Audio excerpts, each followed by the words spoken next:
देखो बच्चों, आज हम हिंदी लोक भर्ती नवीं कक्षा की ये जो दूसरी इकाई है उसमें से 8वीं जो कविता है उड़ान, उसके बारे में हम देखेंगे। गजलकार है चंद्रसेन विराट। चंद्रसेन विराट एक सबसे प्रसिद्ध गजलकारों में से एक है। इनका जन्म 3 दिसंबर 1936 इंदौर में हुआ है। इन्होंने नवगीतों और गजलों से मिलीजुली मुक्तिकाओं में आम आदमी के जीवन को गहराई से देखा है। तो मतलब है, लाइफ, मनुष्य की जो लाइफ होती है वो दिखती है कुछ और असल में होती है कुछ और। ये बात उन्होंने बहुत गहराई से इसका अध्ययन किया है और वही बातें इस गजल के माध्यम से हम तक पहुंचाई है। इनकी प्रमुख कृतियां अगर देखेंगे तो मेहंदी रची हथेली, स्वर के सोपान, मिट्टी मेरे देश की, ऐसे बहुत सारे प्रसिद्ध गीत संग्रह उनके हैं। गजल संग्रह है, मुक्तक संग्रह है। इस तरह ए हिंदी गजल के इतिहास में चंद्रसेन विराट जी का नाम सबसे टॉप गजलकारों में लिया जाता है। यहाँ उड़ान पद्य संबंधी अगर हम देखेंगे तो गजल एक ही बहर और वजन के अनुसार लिखे गए शेरों का एक समूह होता है, ये ध्यान में रखो। और पहले शेर को मतला कहते हैं और अंतिम शेर को मक्ता। पहले को मतला और अंतिम को मक्ता। इस प्रस्तुत रचना जो है उसमें विराट जी ने स्वाभिमान, विनम्रता, हौसले बुलंदी, ऊंचे लक्ष्य और दूरदर्शिता, परोपकार, अपनी गलतियों को सुधारने का प्रयास आदि ऐसे जो गुण हैं जो हमारे व्यक्तित्व को विकसित कर देते हैं, उन्हीं के बारे में उन्होंने कुछ बातें हमें बताई है। जैसे कि देखो, पहले 2 लाइन में पढ़ती हूँ और उसका अर्थ बताती हूँ। अंधेरे इलाके में किरण मांगा नहीं करते, जहाँ हो कंटकों का वन सुमन मांगा नहीं करते। पहले इसका अर्थ जान लीजिए। किरण एने रोशनी, कंटक एने कांटे, सुमन एने फूल। यहाँ गजलकार कहते हैं, जहाँ चारों तरफ अंधेरा हो वहाँ रोशनी की उम्मीद करना बेकार है। जिस बगियों में सिर्फ कांटे हों वहाँ सुमन मांगा नहीं करते या फूल होते ही नहीं है। यहाँ कवि ने हमें समझाने का प्रयास किया है, यदि चारों तरफ सिर्फ अन्याय हो रहा है, गलत चीजें हो रही है और आपके दुश्मन चारों तरफ है, तो वहाँ न्याय और प्रेम की उम्मीद करना बेकार हो जाता है। इसके आगे का मतलब देखो। मतलब इन्हें पहला शेर समझ में आया? जिसे अधिकार आदर का चुका लेता स्वयं मस्त। हाँ, आदर का अर्थ है सम्मान, मस्तक ने माथा, स्वयमेव इन्हें खुद ब खुद, अपने आप, नमन इन्हें नमस्कार। यहाँ कवि ने बताया है कि व्यक्ति आदर के योग्य होता है, वह स्वयं ही विनम्र हो जाता है और उसमें विनम्रता होती ही है और उसे किसी से नमस्कार करवाने की कोई आवश्यकता नहीं होती। ऐसे व्यक्ति को लोग स्वयं झुककर नमस्कार करते हैं, उनका सम्मान करते हैं। कवि के अनुसार जो विनम्र होता है वही सम्मान के पात्र होता है। ये ध्यान में रखो बच्चों। जैसे कि हमारे आसपास बहुत सारे लोग होते हैं, लेकिन हम उन्हीं लोगों का रिस्पेक्ट करते हैं जो हमें पसंद होते हैं, जिनके अच्छे स्वभाव, अच्छे गुण हमें भाते हैं, उन्हीं का हम रिस्पेक्ट करते हैं। उनके सामने हमारा मस्तक आप ही आप झुक जाता है।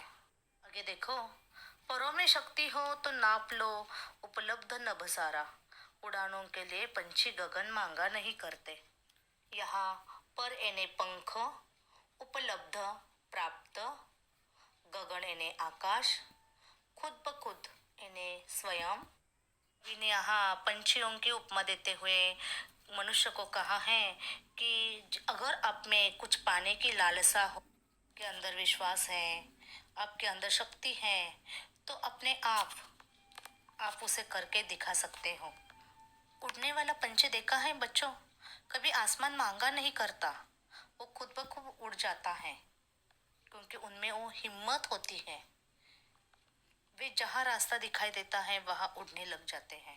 कवि ने यहाँ इच्छा शक्ति अर्थात आत्मविश्वास के बारे में यहाँ बताया है कि अगर आप में आत्मविश्वास है तो आप कुछ भी कर सकते हैं। अपने आप वो रास्ता दिखाई देता है।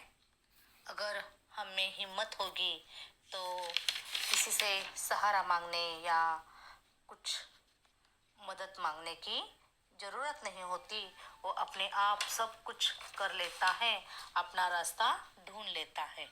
आगे देखो, जिसे मन प्राण से चाहा, निमंत्रण के बिना उसके सपना तो खुद ब खुद आते, नयन मांगा नहीं करते। अर्थ देखो, खुद ब खुद यानी स्वयं।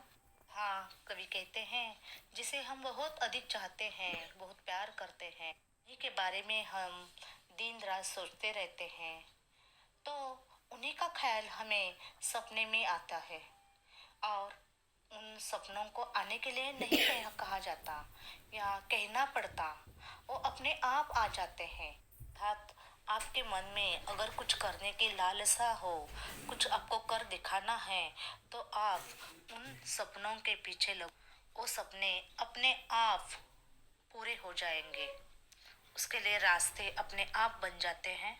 और जो आपका एम होगा वो पूरा करने के लिए अपने आप सपने देखोगे। यहाँ मनुष्य का जो दृढ़ संकल्प होता है उसके बारे में यहाँ बताया है। इंसान एक बार अगर अपनी मंजिल हासिल करने के लिए ठान ले तो वो पीछे नहीं हटता, वो पूरा ही कर देता है। उसके सपने अपने आप पूरे हो जाते हैं। लास्ट मतला देखते हैं। जिन्होंने कर लिया स्वीकार पश्चाताप में जलना, सुलगते आप बाहर से अगन मांगा नहीं करते।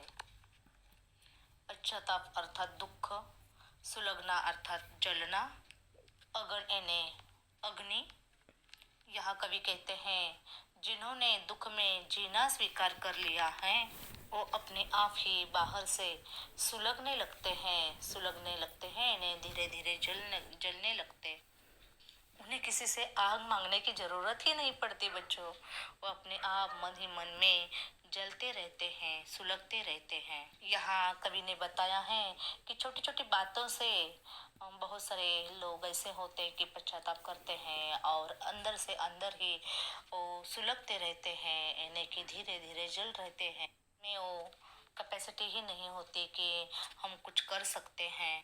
एक बार हार जाते हैं तो उसी को लेकर बैठ जाते हैं। एक बार हार जाते हैं तो दोबारा उस चीज को पूरा करने की कोशिश ही नहीं करते। उनकी जो निराशावादी सोच होती है ना, तो वही उनकी सबसे बड़ी दुश्मन होती है। तो इसीलिए कवि कहते हैं कि अपने आप सुधारने की कोशिश करो और दूसरे व्यक्ति को चेतना देने की जरूरत ना पड़े। अब यहाँ से स्टार्ट होता है मक्ता। जिसकी ऊंची उड़ान होती है उसको भारी थकान होती है। अर्थात जिसकी ऊंची जितनी उड़ान होती है उसे ही थकान होती है, यानी कि उसका संघर्ष, उनका प्रयास जो होता है उतना ही कठिन होता है। उसे बहुत सारी मुसीबतों का सामना करना पड़ता है और तभी वो जाकर उस उड़ान तक पहुंच जाता है। और उसकी वजह से कवि कहते हैं कि किसी भी मंजिल तक पहुंचने का रास्ता जो होता है वो आसान नहीं होता। आगे देखो, बोलता कम जो देखता ज्यादा, आंख उसकी जुबान होती है। इसका अर्थ है जो व्यक्ति कम बोलता है और देखता परखता अधिक है, उसकी आंख जुबान का काम करती है। अर्थात उसकी आंखों में उसका अनुभव दिखाई पड़ता है। अर्थात कम बोलने वाला व्यक्ति कर्म और उसके प्रभाव पर ज्यादा ध्यान देते हैं, ऑब्जर्व ज्यादा करते हैं। बोलते कम है और करते ज्यादा है। और इन्हीं के लिए कवि कहते हैं कि बोलता कम जो देखता ज्यादा, आंखें उसकी जुबान होती है। आगे देखो, बस हथेली ही हमको धूप में साइबान होती है। यहाँ साइबान का अर्थ है छाया देने वाला। जैसे कि देखो, जब हम कड़ी धूप में चल रहे होते हैं, उस समय हम अपनी हथेली जो होती है उसी से छाया प्राप्त करते हैं। अर्थात हम परेशानियों में, मुश्किलों में फंसते होते हैं, तो तब हमें स्वयं अपना हल ढूंढना होता है। उस परेशानियों का हल ढूंढना, या कोई हमारी मदद नहीं करता तो अपने आप को ही परेशानियों का हल ढूंढना पड़ता है। कि कभी भी दूसरों पर आश्रित न रहते हुए स्वयं हमेशा तत्पर रहना चाहिए। कोई भी मुसीबत हो, कोई भी समस्या हो, तो उसका हल ढूंढना, खुद पर विश्वास रखना चाहिए, क्योंकि हम ही अपने आप के सबसे अच्छे मित्र होते हैं। आगे देखो, एक बहरे को एक गूंगा दे, जिंदगी ओ बयान होती है। यहाँ पर कवि कहते हैं कि एक व्यक्ति जो सुन नहीं सकता, जो कि दूसरा बहरा है, उसकी मदद करता है, जो स्वयं बोलने में असमर्थ है। इसका मतलब होता है, सामने वाले की तकलीफ वही समझ सकता है जो उस तकलीफ से गुजर रहा होता है। एक गूंगा जब एक बहरे से बात कर सके, वही जिंदगी है। यही बात उन्होंने कही है। यहाँ कवि ने इस माध्यम से सहयोग, एक दूसरे की मदद करने की प्रवृत्ति है, वही जिंदगी के सही मायने बताती है। कोई भी ऐसा नहीं कंप्लीट होता है, हर किसी को किसी की मदद लगती ही है। इसीलिए कवि कहता है कि एक बहरे को एक गूंगा दे, जिंदगी ओ बयान होती है। एक दूसरे की हमें हमेशा मदद करनी चाहिए। आगे देखो, तीर जाता है दूर तक उसका, कान तक जो कमान होती है। यहाँ तीर का अर्थ है बाण, कमान का अर्थ है धनुष। यहाँ कवि बताते हैं कि आपकी जो हाथों में कमान होती है, वो जितना आप खींचते हैं, आप चलाते हैं ना, बाण चलाते हैं, तो उसकी कमान जितनी आप खींचेंगे, जितनी कान तक खींचेंगे, उतनी ही आपका तीर जो है वो उतना ही दूर जाता है। अर्थात हमारी जिंदगी का लक्ष्य जो होता है बच्चों, वो वैसा ही होना चाहिए। उसकी ऊंचाई इतनी होनी चाहिए कि उसकी उपलब्धि भी उतनी अधिक होगी।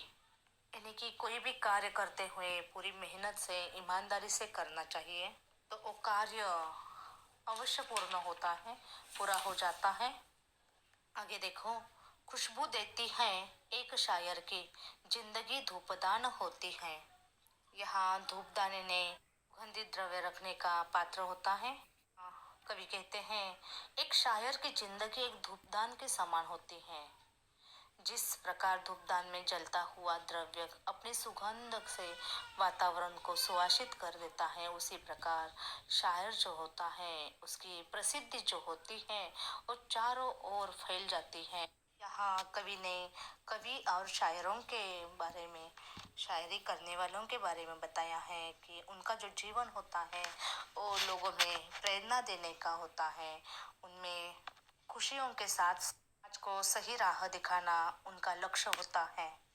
दिल में छा जाते हैं, हमें प्रेरणा देने का काम करते हैं। ऐसे बहुत सारे कवि होते हैं जो हमारे जीवन को उजाला देने की कोशिश करते हैं। तो इस तरह आज हमने एक उड़ान कविता देखी है।